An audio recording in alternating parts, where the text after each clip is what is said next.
When I went into early labor and urgently needed to get to the hospital, my cruel mother-in-law refused to help. As I reached for my phone to call an ambulance, she snatched it from my hands and slapped me hard across the face. Then, without mercy, she pushed me out of the house. I fell to the ground, trembling in pain, and blacked out. But when I woke up moments later, what I saw left me completely shocked. Hello, my name is Amelia Thompson, and I am 32 years old. I work as a creative designer for a local publishing company, though right now I'm on maternity leave. My husband, Michael, and I live in a cozy house in the suburbs of New Haven. This home, filled with wedding photos, baby items, and pastel-colored walls, should have been my sanctuary. But instead, it often feels like a battleground. Michael's mother, Brenda, and his sister, Vanessa, live next door, and their presence has been a constant weight on my shoulders since the day I married into the family. They've never liked me, and they never tried to hide it. To them, I was just a designer, not a prestigious doctor or a lawyer like they had hoped for Michael's wife. Brenda would remind me of my shortcomings every chance she got, and Vanessa treated me like I was the reason her brother no longer prioritized her needs. The tension between us wasn't just occasional, it was unrelenting. Even the smallest things could trigger a harsh remark from Brenda. If I decorated the house a certain way, she would call it cheap taste.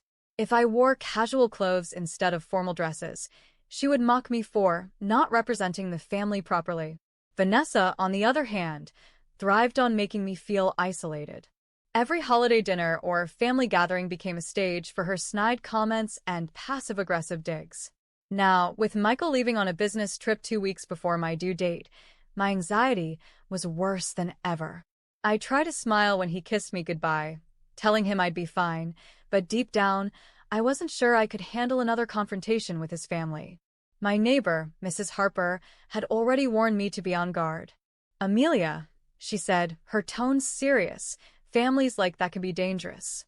Keep your phone on you and record everything if you feel threatened." I had laughed it off back then, trying to convince myself that Brenda and Vanessa wouldn't cross certain boundaries.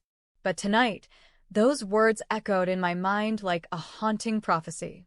The evening passed slowly, and I did my best to stay busy, organizing the nursery and folding tiny baby clothes.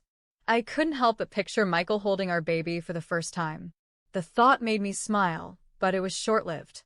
The emptiness of the house, and the knowledge that I was alone settled in my chest like a heavy weight. I was about to go to bed when I felt the first twinge of pain. It wasn't just a mild cramp. It felt sharper, deeper, as if my body was warning me that something was wrong. At first, I thought it was just another false alarm. I had experienced Braxton Hicks contractions before. But when I stood up, a sharp pain hit me again, and I felt something warm trickle down my leg. I froze, heart pounding, and looked down to see blood staining my nightgown. "No," I whispered, panic setting in.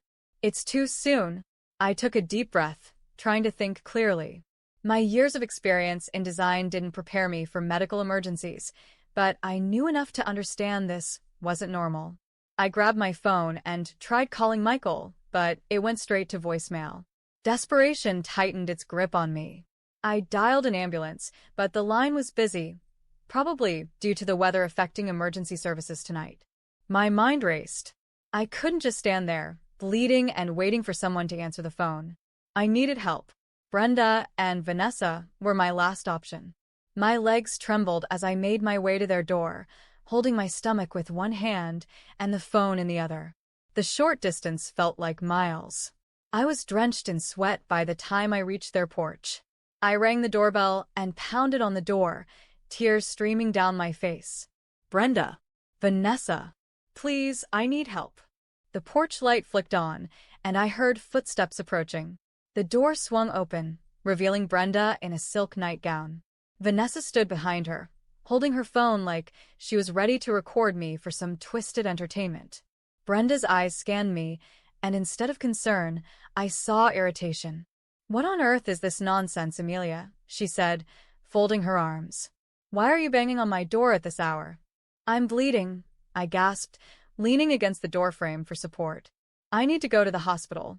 "Please call an ambulance," Brenda scoffed, her eyes cold and dismissive. You're overreacting. Aren't you supposed to know your own condition? You're the one carrying the baby. Vanessa smirked and lifted her phone, pointing it at me as if I were some pathetic spectacle for her social media. Look at you, Amelia. Just a designer, and you can't even handle pregnancy. I clutched my stomach, my vision blurring as another wave of pain shot through me. Please, I'm begging you. I don't have time. Brenda's expression hardened. You think you can just disrupt my night like this? I won't let you ruin Michael's career by creating a scene. Without warning, she slapped me across the face, the sharp sting sending me stumbling backward. My cheek burned, and before I could process it, she pushed me off the porch. I landed hard on the cold stone pathway, pain shooting through my back and abdomen. Vanessa's mocking laughter echoed behind me. You're pathetic, Amelia. Go deliver the baby yourself. I lay there, breathless and bleeding, as their front door slammed shut. My fingers fumbled for my phone, and through the haze of pain, I remembered Mrs. Harper's advice. With trembling hands, I opened the recording app and pressed start. I had no strength left to get up. All I could do was lie there, hoping someone would find me before it was too late. I don't know how long I lay there, but the cool night air was seeping into my skin, making me shiver. The cold stone beneath me felt like ice, and the pain in my abdomen was becoming unbearable. I tried to stay awake, but my body was giving up. The weight of exhaustion pressed down on me, pulling me toward unconsciousness. My mind was a fog of fear and desperation. Just when I thought this was the end, I heard the faint sound of footsteps approaching. Someone was running toward me. The familiar voice of Mrs. Harper broke through my daze. Oh my God, Amelia! Stay with me, she cried, crouching beside me. Her warm hands gripped my shoulder gently, but firmly, trying to keep me conscious. I'm calling an ambulance right now. I heard her voice, but it felt like it was coming from a distance. Her hands shook as she dialed 911, giving the emergency operator our location. There's heavy bleeding, and she's unconscious. Hurry. Her voice cracked, but she never let go of me. Amelia, don't close your eyes. Help is coming, she pleaded, stroking my hair like a mother comforting her child. I wanted to respond, to tell her I was trying, but my lips wouldn't move. The pain was too much, and darkness crept further into my vision until everything went black. When I woke up, bright lights blinded me, and the sterile smell of disinfectant filled the air.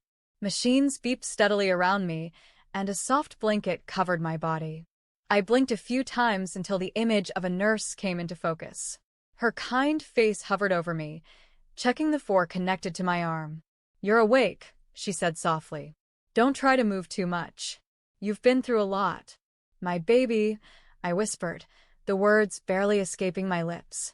Panic surged through me, gripping my chest like a vice. The nurse placed a reassuring hand on mine. The baby is fine, she said with a warm smile. We performed an emergency C-section. You have a healthy baby girl. She's in the neonatal unit for observation, but her condition is stable. Relief flooded through me, and tears streamed down my face as I absorbed her words. My baby girl was alive. After everything, she had made it. I closed my eyes, thanking every force in the universe for sparing her life. The door to my room creaked open, and a man in a police uniform stepped inside. He was tall, with a serious but compassionate expression. He introduced himself as Detective Harris and sat by my bedside. We've already reviewed some of the evidence, Mrs. Thompson, he began, his voice calm but firm. We found your phone on the scene, and the recording you made is very important to the case. He placed my phone, sealed in an evidence bag, on the bedside table. The recording captured everything: Brenda and Vanessa's refusal to help, the slap, the fall, and your cries for help. It's strong enough to build a case against them. Mrs. Harper appeared at the door, her face pale but relieved. I was worried sick about you, she said, taking my hand in hers. I stayed here all night, just to make sure you were okay. My throat tightened with emotion. You saved me. No, Amelia, you saved yourself by recording what happened, Mrs. Harper replied with a gentle smile. Brenda and Vanessa will pay for this. Mark my words. The detective nodded. We've already taken them into custody. Both women are being charged with criminal negligence, aiding assault, and endangering the life of a pregnant woman. His words hung in the air, a testament to the justice that was finally within reach. I let out a shaky breath, the weight of the trauma starting to lift from my chest. Thank you, I whispered, though the words didn't feel enough to express my gratitude. Just then, hurried footsteps echoed through the hallway. The door burst open, and there he was, Michael, still in his wrinkled suit from the business trip, his tie loosened, and his eyes filled with panic. His hair was disheveled, and the dark circles under his eyes showed he hadn't slept. Amelia, he gasped, rushing to my bedside. His hand trembled as he gently touched my cheek, careful to avoid the bruised area where Brenda had slapped me. I came as soon as I could. I'm so sorry. I didn't know. His voice cracked as tears welled in his eyes. I managed a faint smile. We're okay. The baby's okay. Michael leaned in, resting his forehead against mine. His breath was shaky, and I felt his tears mix with mine. I didn't protect you. I should have been here. Detective Harris cleared his throat, breaking the emotional moment. Mr. Thompson, I think it's important for you to hear the full recording of what happened that night. He placed a small speaker on the bedside table and pressed play. The room filled with the haunting sounds of my desperate pleas, Brenda's cold dismissal, Vanessa's mocking laughter, and the sharp slap that sent me to the ground. Michael's grip on my hand tightened as the recording continued. His knuckles turned white, and tears streamed down his face when he heard me begging for help. When the audio ended, the silence in the room was suffocating. Michael's head hung low, and for a moment, he didn't move. But then, his shoulders straightened, and a look of fierce determination replaced the sadness in his eyes. They did this to you, he said through gritted teeth. My own family. He turned to the detective. What happens now? Detective Harris remained calm but firm. We've already obtained confessions from both Brenda and Vanessa during questioning. Brenda admitted that she couldn't stand the idea of you having a child with Amelia, believing the baby would steal you away from her. Vanessa said she wanted to teach your wife a lesson for taking her brother's attention. Michael clenched his fists. They'll pay for this. Whatever it takes, I won't let them get away with it. They won't, Detective Harris assured him. Given the evidence we have, the recording, the medical reports, and their confessions, the prosecution is confident they'll face serious consequences. 2 weeks later, I found myself sitting in the courtroom, Michael's hand tightly gripping mine as we waited for the verdict. The air was heavy with anticipation. Reporters filled the back rows, their pens poised over notepads, waiting for the story that had captured public attention. Across the room, Brenda and Vanessa sat stiffly, their faces devoid of emotion but their eyes occasionally darting toward us. Brenda still wore her air of superiority, as though she believed she could talk her way out of this. But the evidence against her was overwhelming. The judge cleared his throat, and the courtroom fell silent. He began reading the charges: criminal negligence, aiding and abetting assault, and endangering the life of a pregnant woman. Brenda shifted in her seat, her fingers clenching the sides of the wooden bench as if bracing for impact. Vanessa sat motionless, staring straight ahead.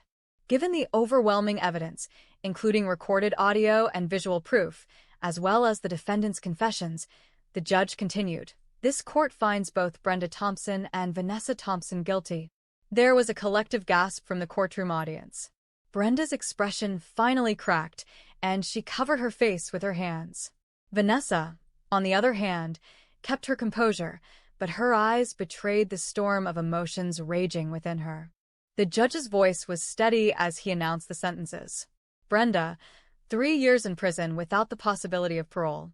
Her deliberate actions had almost cost 2 lives, and her punishment reflected the severity of her crime. Vanessa, 2 years of probation, 500 hours of community service, and mandatory psychological counseling. The judge cited her lesser role and age as mitigating factors, but she wasn't walking away unscathed. The weight of the verdict settled over me like a warm blanket, bringing a sense of closure I hadn't realized I needed. As the officers led Brenda and Vanessa out in handcuffs, Brenda turned back, her eyes filled with hatred. But her glare had lost its power. She was no longer the woman who had pushed me to the ground and left me to suffer. She was just another criminal facing justice. I exhaled, leaning into Michael's shoulder as relief washed over me. "It's over," I whispered. Michael kissed the top of my head. "They can't hurt you, or our baby anymore." The smell of fresh coffee filled the kitchen as sunlight streamed through the large windows of our new home in Evergreen Hills. The cream-colored walls were decorated with family photos, and the laughter of our 1-year-old daughter, Ella, echoed through the house. She toddled around the living room, chasing her toy ball. Her giggles were like music to my ears, a reminder of how far we had come since that fateful night. "Lunchtime, Ella," I called, setting the table with a bowl of warm soup and her favorite mashed carrots. She giggled and stumbled her way toward me, her tiny arms reaching up. I scooped her into my arms and kissed her forehead, marveling at how strong and healthy she had become. Michael arrived home earlier than usual, his face lighting up when he saw us. "I'm home," he called, dropping his briefcase near the door and hurrying over to kiss both me and Ella. "How was work?" I asked, smiling. "Busy, but I couldn't wait to get back to you two." His job transfer to a local tech company had been the best decision we ever made.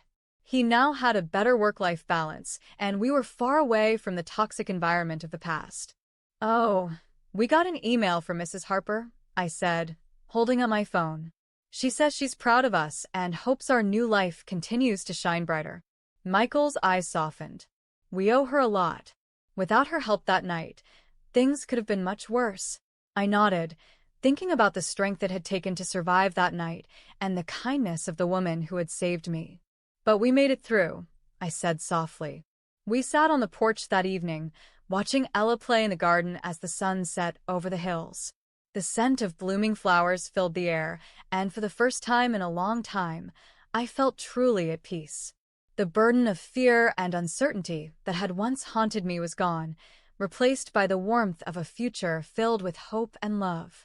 "You know," I said, resting my head on Michael's shoulder, "I accepted the part-time design job I told you about.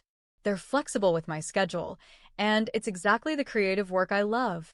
"That's amazing, Amelia," he said, kissing my forehead. "I'm so proud of you." Ella chased soap bubbles in the garden, her laughter filling the air.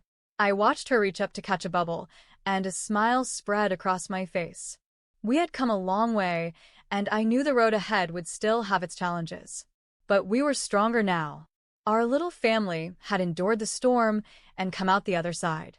As I held Michael's hand and watched our daughter play, I realized that this was what happiness truly felt like: freedom from the shadows of the past and a life filled with new beginnings. Thank you for reading this emotional journey of resilience, justice, and new beginnings. If you enjoyed this story, please consider liking, sharing, and leaving your thoughts in the comments below. Your feedback helps us grow and reach more readers like you. Don't forget to subscribe to our channel for more captivating stories of courage and transformation. Hit the notification bell so you never miss an update. Your support means the world to us.